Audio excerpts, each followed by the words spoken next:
संख्या के आधार पर भारत की वायुसेना पाकिस्तान से ज्यादा मजबूत है। भारतीय वायुसेना आईएएफ के पास लगभग 2300 विमान और 135,000 सक्रिय ड्यूटी कार्मिक हैं, जो दुनिया की चौथी सबसे बड़ी वायुसेना है और प्रभावशीलता के मामले में आमतौर पर दुनिया भर में शीर्ष 5 में शुमार है। और जबकि आईएएफ के पास दुनिया की अग्रणी अमेरिकी वायुसेना के साथ तालमेल रखने की क्षमता या उपकरण नहीं है, फिर भी यह आधुनिक लड़ाकू विमानों से भरा हुआ है। भारतीय वायुसेना के पास अभी भी 5वीं पीढ़ी का लड़ाकू विमान नहीं है। सौभाग्य से भारतीयों के लिए, लेकिन पाकिस्तानियों के पास भी नहीं है।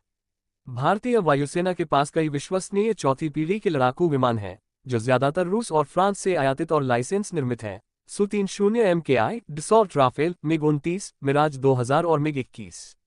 भारतीय वायुसेना अपने स्वदेशी लड़ाकू विमान हाल तेजस का भी संचालन करती है। लड़ाकू विमानों के एक स्वस्थ बेड़े के बावजूद भारतीय वायुसेना में कुछ स्पष्ट कमियां हैं। विशेष रूप से भारतीय वायुसेना के किसी भी विमान में स्टेल्थ क्षमता नहीं है, जिससे शत्रुतापूर्ण हवाई क्षेत्र में, संभवतः पाकिस्तान के ऊपर के आसमान में, आक्रामक अभियान चलाना अत्यधिक कठिन हो जाता है।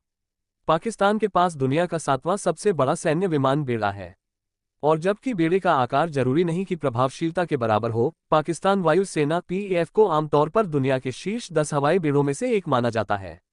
1434 सैन्य विमानों और लगभग 70,000 सक्रिय ड्यूटी सैनिकों के साथ पीएएफ अपने भारतीय समकक्ष से छोटा है, लेकिन निश्चित रूप से पाकिस्तान के क्षेत्र की रक्षा करने के लिए पर्याप्त बड़ा है।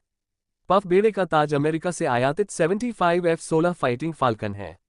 F-16 बहुभूमिका क्षमताओं वाला एक सम्मानित चौथी पीढ़ी का लड़ाकू विमान है। हालांकि यह विमान स्टेल्थ तकनीक से लैस नहीं है, लेकिन इसने हवाई श्रेष्ठता, जमीनी हमले और सार्ड भूमिकाओं में खुद को साबित किया है। चीन की मदद से puff Chengdu J-10 vigorous dragon और JF-17 थंडर चौथी पीढ़ी के लड़ाकू विमानों का उपयोग करता है। F-16 और चेंगडू के अलावा पफ के पास उपलब्ध लड़ाकू और हमलावर विमान उतने प्रभावशाली नहीं हैं, जिनमें फ्रांस और चीन से आयातित विमान ही प्रमुख हैं।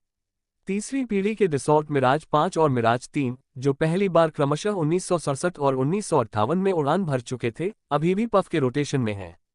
भारत की तरह पाकिस्तानी वायुसेना के पास भी स्टेल्थ विमान और रणनीतिक बमवर्षक विमानों का अभाव है, जिससे भारत में आक्रामक घुसपैठ करना मुश्किल हो जाता है, विशेषकर तब जब भारत के पास S-400 एंटी एयरक्राफ्ट सिस्टम जैसी अत्याधुनिक वायु रक्षा प्रणाली हो।